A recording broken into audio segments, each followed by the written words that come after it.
দেখুন, যদি দেখতে পাচ্ছেন সকল কাজে দেরি হচ্ছে, আপনি যেকোনো একটা বিশেষ কাজে নেমেছেন, বিশেষ কাজে যাচ্ছেন, সেই কাজ আপনি দেখছেন দেরি হয়ে যাচ্ছে, দেরি করে ফেলছেন।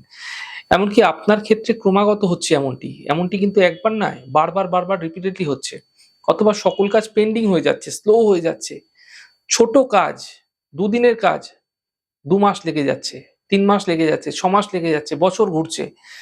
দেখুন, যখন আপনারা কোনো কাজের উদ্দেশ্যে বাড়ি থেকে বেরোচ্ছেন, কোনো বিশেষ কাজ, যেকোনো কাজ, সেই সময় একটি ছোট্ট প্রক্রিয়া আপনাকে করতে হবে।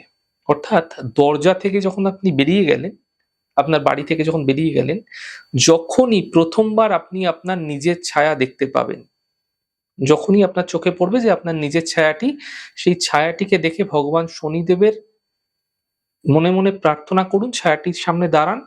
আপনি আপনার ছায়াকেই বলুন যে সকল কাজে যে বাধা আসছে সেটি যেন দ্রুত শেষ হয়। দ্রুত সমাপ্ত হয়ে যায়। সেই বাধা-বিঘ্ন যেন আপনার জীবনে না আসে। সকল কাজ যেন দেরি না হয়ে যায়। এই ছোট্ট প্রক্রিয়া আপনাদের ক্ষেত্রে ভীষণভাবে লাভকরী হবে। আপনি সকল কাজে বাধা-বিঘ্ন দূর হতে দেখতে পাবেন। যখনই বাড়ি থেকে বেরোচ্ছেন, তখনই এই প্রক্রিয়া করুন। দেখবেন ভীষণ সুফল পেতে আপনারা দেখতে পাবেন আপনাদের জীবনে।